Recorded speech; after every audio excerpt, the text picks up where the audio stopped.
ઉત્તરાખંડના ચંબોલી ખાતે 100 જેટલા ગુજરાતી પ્રવાસીઓ ફસાયા હતા.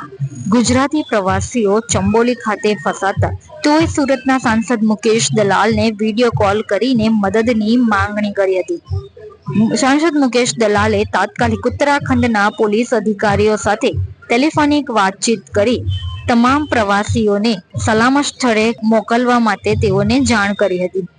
તમામ ગુજરાતી પ્રવાસીઓને આપત્તિજનક સ્થળથી રવાના કરવામાં આવ્યા અને હાલ તમામ ગુજરાતી પ્રવાસીઓ પોતાની હોટલમાં સુરક્ષિત હોવાની માહિતી સામે આવી છે.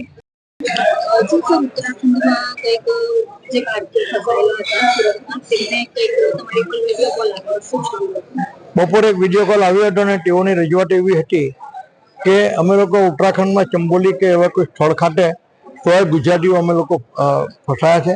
આગળ લેન્ડસ્લાઇડિંગ છે, સ્થાનિક લોકોની ત્યાં ગાડીઓ જાય છે પણ અમને થોડું રોકી રાખવામાં આવ્યા છે.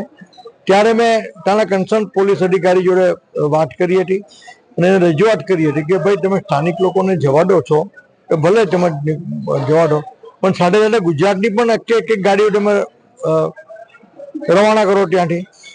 મારી રજૂઆતને પગલે એ લોકોએ ત્યાંથી એક ગાડીને જવા દીધી અને બધા જ લોકો હોટલમાં પોતાના સલામત સ્થળે પહોંચી ગયા હતા. તેઓનો રિટર્ન કોલ પણ આવી ગયો હતો કે સાહેબ અમે બધા જ પહોંચી ગયા છે અને આગળ જરૂર પડશે તો ફોન કરીશું. લગભગ 100 જેટલા ગુજરાતના લોકો હતા. હાલ એ લોકો પોતાની હોટલ પર પહોંચી ગયા છે તમામ લોકો.